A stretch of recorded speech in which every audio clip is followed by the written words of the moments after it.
My name is Engineer Robinson Tombari Sibe. I'm the CEO and lead forensic examiner in Digital Footprints Nigeria Limited. We're located right here in the nation's capital in Abuja. And I'm here to give a little talk titled Finding the Truth with Digital Evidence. And I'm hoping that at the end of this, you'll go on this journey with me and we'll be able to see how digital evidence can lead us to the truth and ultimately in the path of justice. But first, let us find out what is digital evidence and perhaps maybe start from the history of it. In the late 1800s, Alphonse Bertillon developed a procedure involving physical measurements and other physical observations as part of crime investigation. Now, this is said to be the first use of science in crime investigation. That's what eventually evolved into what we now call forensic science. Now, this is said to have inspired the French Dr. Edmond Locard, who was at the time the first director of the crime laboratory in Lyon, France. Now, he came up with a theory, which we all know as lawyers. I believe everyone here knows the famous Locard's exchange principle, a principle commonly applied in criminology. It is impossible for a criminal to act, especially considering the intensity of a crime, without leaving traces of his presence. Now, another way we can say this is, in simple terms, every criminal takes something from the scene of crime and also leaves something at the scene of crime. Now, over the years, this theory has proven to be true. True not only for the physical evidence, but also true for digital evidence. Now, in today's world, digital devices are now everywhere. Digital data is ubiquitous. They are not just everywhere, they are part of essential everyday living. They're core part of everything we do. You make a call, you go to work, you wear a Fitbit, a smartwatch, you make transactions, electronic transactions. In fact, everything we do, and even in this presentation which I'm doing, I'm relying on a digital device. So this has come to become a core part of our life, and with this comes the challenge and also the opportunity of trying to recreate or reconstruct events and finding the truth. Now, the last 2 years have seen a massive explosion of data in what has also been termed the big data era. Now, this has largely been due to growing connectivity and also powered by emerging technologies that is becoming ever present in our everyday life. The digital data generated carries a lot of information that says so many things, a lot of things about our activities. Now, this increasing dependence of computers and electronic devices place greater demands on the justice system to turn to digital evidence because it is everywhere. Now, as litigants increasingly rely on and seek access to computers to conduct forensic examination in search of digital evidence, it has become increasingly necessary for all stakeholders in the justice system to get better understanding and knowledge of digital evidence and also digital forensics, which is the means by which we also extract and preserve and report and present this evidence. So, what is digital evidence? Now, for the purpose of this short talk, we'll adopt Chisholm's definition, which was adapted by Casey, where he defined digital evidence as any data stored or transmitted using a computer that supports or refutes a theory of how an offense occurred, or that addresses critical elements of the offense, such as intent or alibi. Now, in most jurisdictions, digital evidence was not admissible in court years after digital forensics became mainstream. For instance, in Nigeria, it was only in 2011 that the Evidence Act was amended to allow for the admissibility of digital evidence. Digital evidence is now featuring more prominently in courtrooms across the world. In Nigeria, it is more so given the rising caseloads of cybercrime and the resolve by Nigeria's law enforcement agencies to turn to digital forensic technology in their investigations. while other forensic sciences got a relatively easier route to the courtroom, that's acceptance in the courtroom, it took quite some debate for the digital evidence to be generally accepted.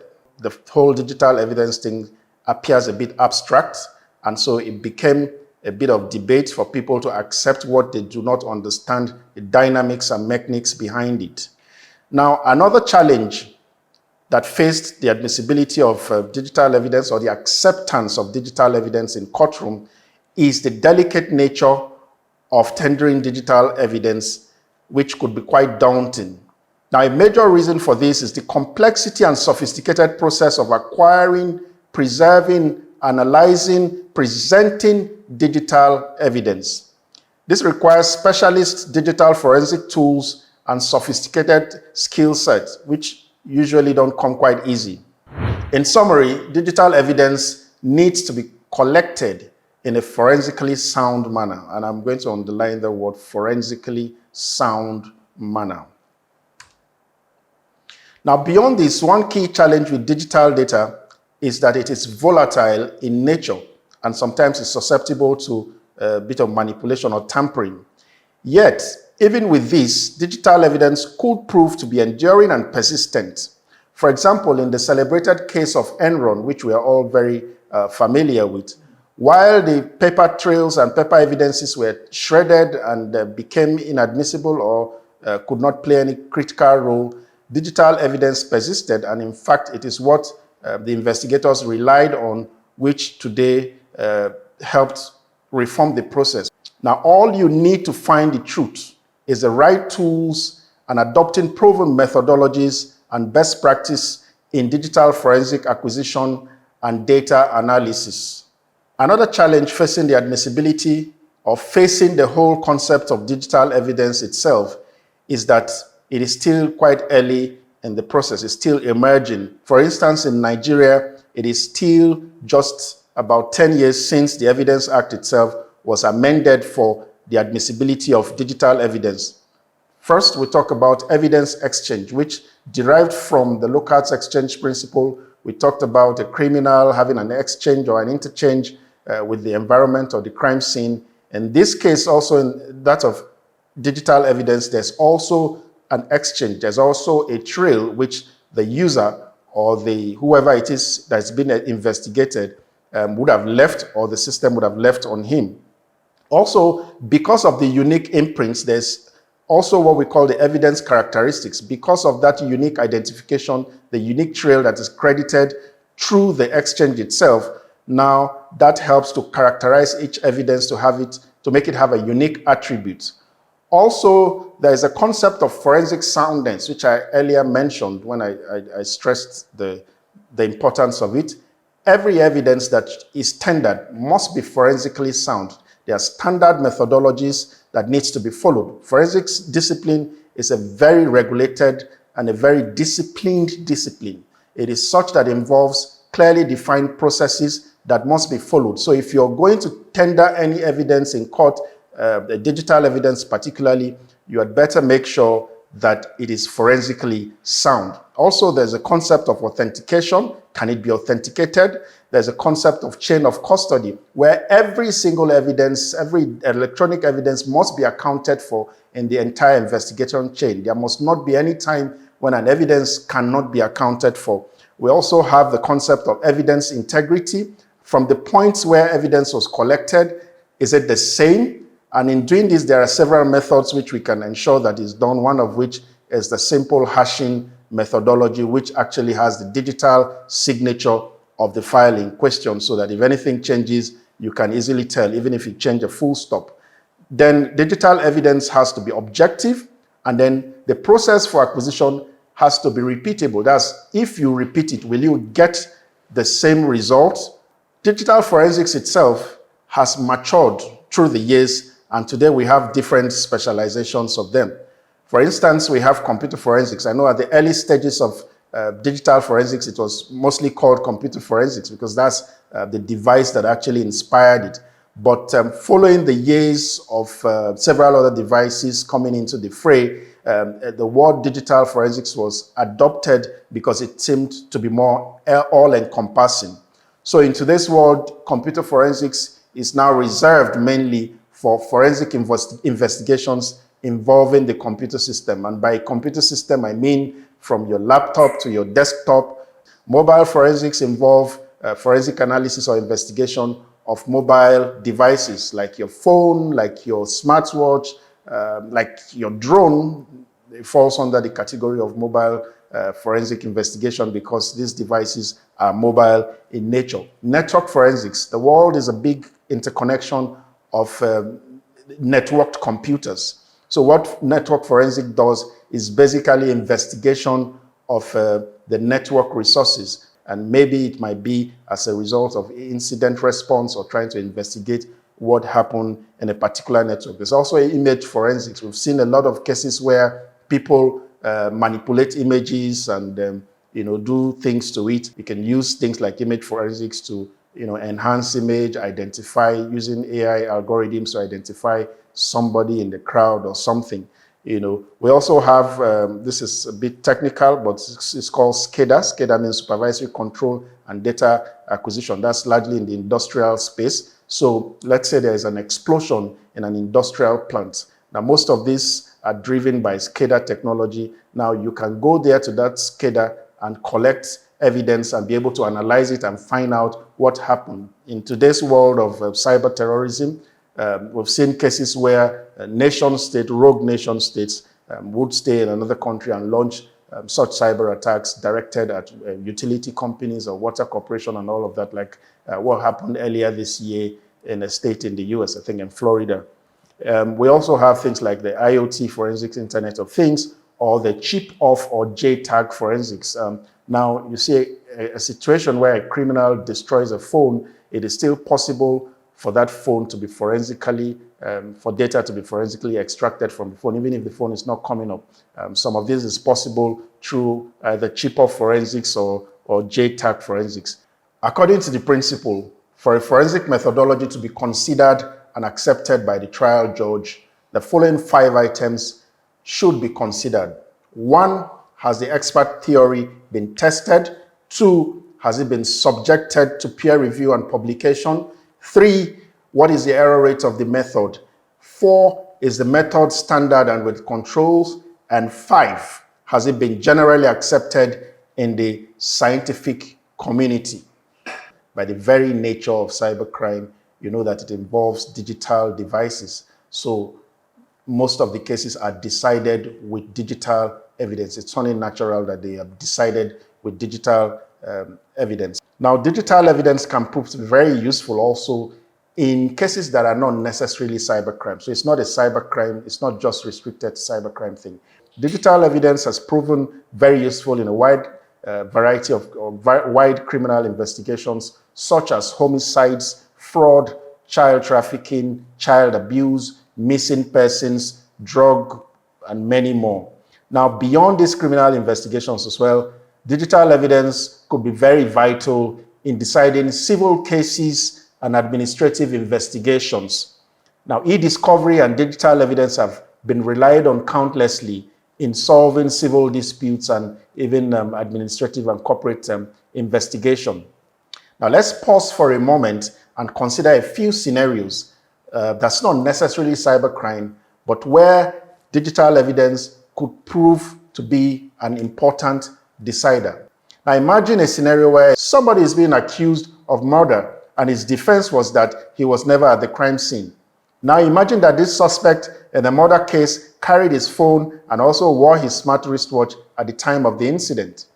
There are 2 devices here that could potentially lead us to the truth, and in clear and scientific and verifiable terms, that is, his smartwatch and his phone.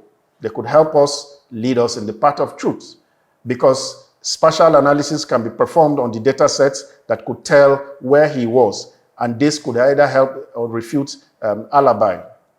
Finally, let us imagine that the Independent National Electoral Commission settles for electronic transmission of votes in 2023, and there is a dispute as to the veracity of what was transmitted or even the circumstances surrounding the transmission. This is an important scenario that can be resolved with a scientific accuracy using digital evidence and best practices in digital forensics, because everything that is transpired or everything that happens with that digital device which they use in transmitting the results, we can forensically analyze it and find out exactly what was happened, what was transmitted. If it was manipulated, we can look at the metadata and see the data behind the data and all of that. Now, all of these activities surrounding the transmission can be recreated and investigated with scientific accuracy in a legally defensible manner. All it takes is the right tool, the right skill set, and the right methodology. Now, these are all scenarios which I just generated that are not necessarily cybercrime cases, but where digital evidence proved very vital in leading us to the truth and ultimately in getting justice. Beyond these civil cases, digital evidence has been used to solve or resolve really hard cases like terrorism. For instance, in the September 11 World Trade Center bombing, computers were used in the planning of the crime. A forensic investigation of over 100 hard drives would later reveal this in clear details. So it's not just the soft issues. Digital evidence through digital forensics can lead us in the path of the truth. Before we end this, I'd like to walk us through just like a 1 minute through our digital forensic lab so you can see some of the things I have said so we can see the practicality of it. So welcome to our lab. I'm going to walk you through the lab and we'll see what's going on. These are forensic examiners. Like you can see, they're doing different things. So I'll try and look at what they're doing. For example, I can see that there is a forensic copy of a SIM where evidence is being acquired from a SIM. Now, one good thing with the digital forensics is that you are not limited by the things that you ordinarily will be limited when you are actually using the system, when you're looking at it from a logical perspective. So you're able to see even things that has been deleted quite easily. Now, what you see here is a forensic duplicator. In my short talk, I talked about the processes that forensic science has to go through. It's a very procedural discipline, particularly digital forensics, and these procedures must be clearly followed. One of these cardinal principles is that you do not perform your analysis on the original evidence. So once you give me your device, the first thing I'm going to try to do is to get a forensic copy of it, and then, in fact, 2 copies of it, and then I perform my analysis on one while I keep the other. That way, the original remains intact in case it is needed for further analysis or is needed for third-party corroboration of my own analysis. This is network monitoring. Network capture is a network monitoring tool for network forensics. Also, I can see here network miner also for network forensics. The world is an interconnected space, and a lot of attacks, a lot of cyber attacks do happen through connected systems, through the network. So your ability to be able to perform forensic investigation can prove very vital in corporate investigations or even in personal investigations. From what I can see here, I think he's doing email forensics. And statistically in Nigeria, most of the cyber attacks do happen through email, business email compromise and phishing attacks and spare attacks and all of that. They are things that is very common. So you must be able to have the ability to perform email forensics. Also, earlier in my presentation, I talked about maintaining the integrity of evidence. If you see on this desk, this is a write blocker. And what this does is to ensure that in the process of analyzing this drive, nothing is written to the drive itself. So it blocks anything from going into the drive. That way you're very sure that the the drive, the integrity of the drive is intact. I talked about a digital signature called the hash. The hash value is a unique signature of the state of a current drive. So if you put a full stop, it changes. So no matter how little it is that was altered, it has to change. So this ensures that nothing comes from the system to the drive as you're performing the analysis. So there's a lot that forensics can contribute to the legal profession, to justice system. There needs to be a firm handshake between law and forensic science. And in this case, the intersection of law and digital forensics. And it's the reason why this talk was put together to try and stimulate that consciousness and promote this handshake. And we're here to always contribute our quota in that regard. Thank you and have a wonderful conference.